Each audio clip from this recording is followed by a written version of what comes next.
Yeah.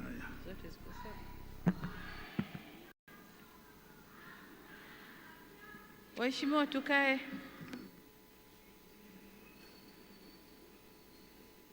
Mheshimiwa Waziri wa Ardhi, Nyumba, Maendeleo ya Makazi, Mheshimiwa Deo au Deogratius. Yeye akina mama tunapenda kukata majina ya watoto.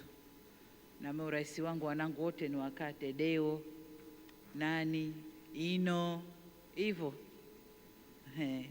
Kwa Ndejembi, waheshimiwa mawaziri wote mlioko hapa, Mheshimiwa Naibu Waziri wa Wizara ya Nyumba, Maendeleo ya Makazi kule Zanzibar, Salha Mohamed Mwinjuma, pamoja na ujumbe wote uliotoka nao Zanzibar, waheshimiwa manaibu mawaziri mliopo hapa pamoja nasi, Mheshimiwa Naibu Spika, Mheshimiwa Mtendaji Mkuu wa Mahakama, Mheshimiwa Katibu Mkuu Kiongozi, Mheshimiwa Mwenyekiti wa Chama cha Mapinduzi Mkoa, pamoja na viongozi wote wa vyama vya siasa mlioko hapa, Mheshimiwa Mkuu wa Mkoa wa Dodoma,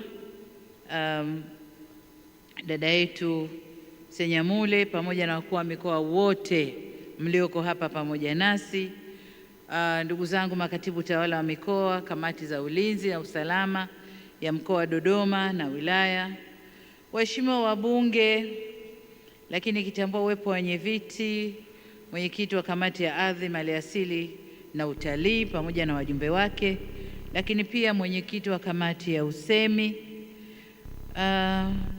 waheshimiwa makatibu wakuu na manaibu makatibu wakuu kiongozwa na katibu mkuu wa wizara hii Anthony Sanga, waheshimiwa wakuu wa wilaya mlioko nasi hapa, waheshimiwa mabalozi na wawakilishi wa mashirika ya kimataifa, viongozi mbalimbali wa sekta ya umma na sekta binafsi katika nyadhifa zenu tofauti, wadhamini wa shughuli yetu hii, viongozi wetu wa dini mliopo nasi, wazee wa Dodoma na wazee wa kimila, watumishi wa sekta ya ardhi katika nyadhifa zenu mbalimbali, ndugu zangu wanahabari, vikundi vya burudani, mabibi na mabwana, Jamhuri ya Muungano wa Tanzania.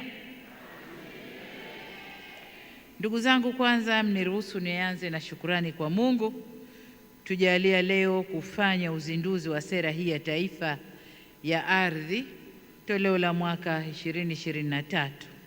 Tunamshukuru Mungu kwa kutuongoza kuandaa sera hii kwa ustawi wa nchi yetu. Nitumie fursa hii kuipongeza Wizara ya Ardhi, Nyumba na Maendeleo ya Makazi, wataalamu na wadau wote walioshiriki kufanikisha kuandaliwa kwa sera hii, na niwashukuru pia kwa kunialika kwa mgeni rasmi katika uzinduzi wake, na nawashukuru pia kwa tunzo mlionipa.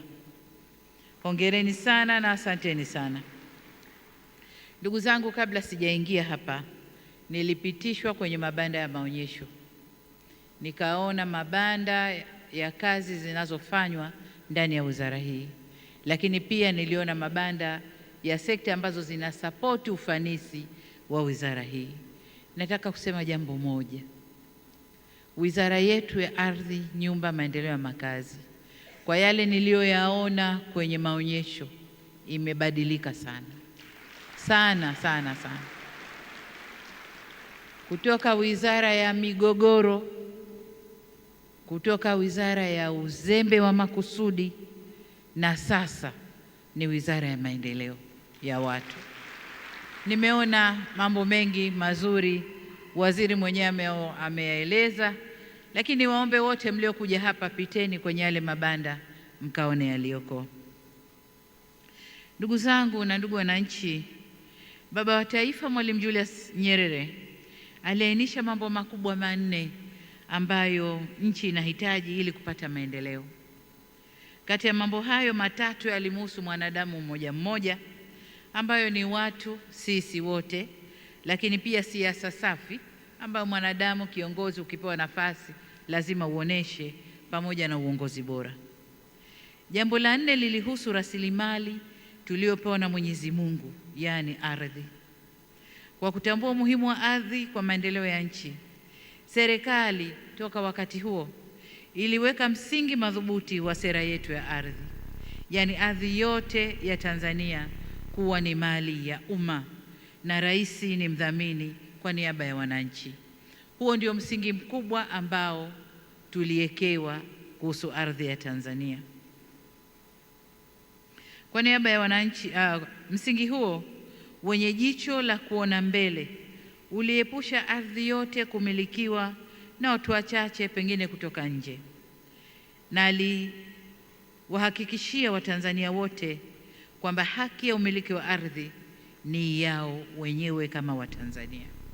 Na Mwalimu alisema, na naomba kukoti, na naona quotation pale ya mwaka 1958 inasema, tukiruhusu ardhi iuzwe kama kanzu, katika muda mchache kutakuwa na kundi dogo la Waafrika wakiwa na ardhi na walio wengi watakuwa watwana, yaani hawana ardhi na hawana msingi wa maendeleo. Kwa maana hiyo itakuwa ni watwana, watumishi wa watu wengine. Kwa hili Mwalimu aliliepuka, na tunashukuru kwamba kipindi chote, awamu zote wamekuwa wakiliangalia hili. Huu ndio ulikuwa mwongozo wetu mkubwa.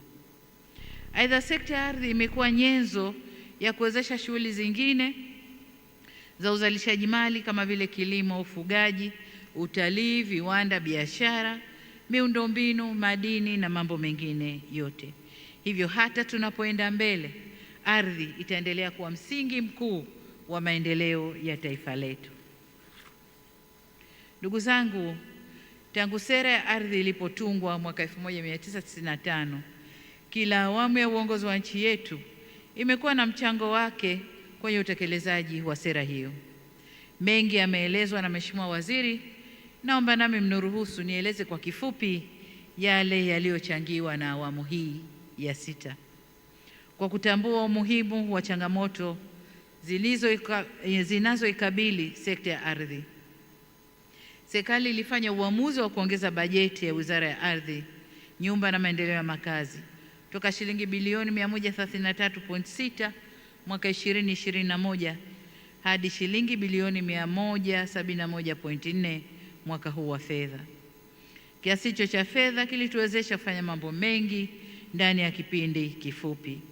Kwa mfano, kwa mwaka 2021 hadi 25 tuliimarisha usalama wa miliki za ardhi kwa kusajili jumla ya hati miliki 355,625, kupima viwanja 1,545,739, mashamba makubwa 12,626 na kupima mipaka ya vijiji 449, na aidha kwa madhumuni ya kupunguza migogoro baina ya wafugaji na watumiaji wengine wa ardhi, zilitengwa zaidi ya hekta 474,000 za malisho, na hivyo kufanya jumla ya hekta milioni 3.6 kwa ajili ya malisho ya mifugo.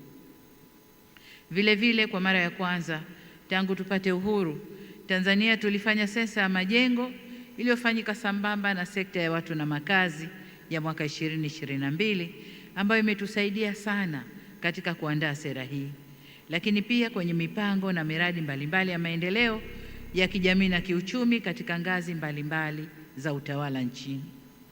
Kwa upande mwingine, serikali imeiwezesha sekta ya ardhi kupata dola za Kimarekani milioni 114, ambapo dola milioni 49 zilitoka Benki ya Dunia kwa ajili ya kutekeleza mradi wa kuimarisha usalama wa milki za ardhi, na dola za Kimarekani 65 zilitoka Jamhuri ya Korea kwa ajili ya mradi wa kuimarisha miundombinu ya upimaji na ramani.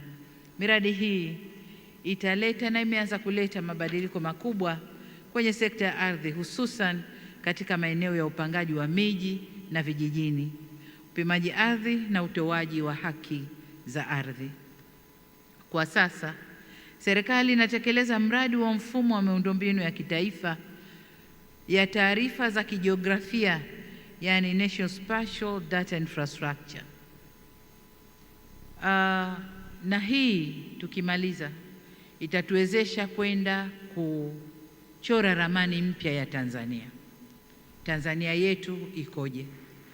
Ramani ya mwisho ilifanywa mwaka 1978 ambako kwa kiasi kikubwa kuna mabadiliko makubwa sana. Hata ukichukua majiji tu, jiji la Dar es Salaam 78 na leo ni mambo tofauti. Kwa hiyo tunakwenda kurusha ndege, droni na mambo yote, kuisoma nchi yetu yote, Jamhuri ya Muungano wa Tanzania, na kuchora ramani mpya. Mfumo huu utakuwa na faida kubwa mbili. Kwanza, utatuwezesha kutengeneza mipango yetu kidigitali, ikiwemo mipango ya matumizi ya ardhi na miradi ya kisekta. Lakini pili, itaondoa migongano katika mipango ya matumizi ya ardhi kwa kuziwezesha taasisi za umma kupanga kwa pamoja. Sasa hivi ni kawaida kuona kwamba kwa mfano kuna eneo, kuna mradi unaendelea, mradi tu kumalizika inakuja sekta nyingine, wanataka kupitisha kitu eneo lile lile, na pale kuna mradi mpya ndo kwanza umejengwa, inabidi kubomoa kupitisha kingine, halafu mradi huu ujengwe tena upya au ufanyiwe marekebisho.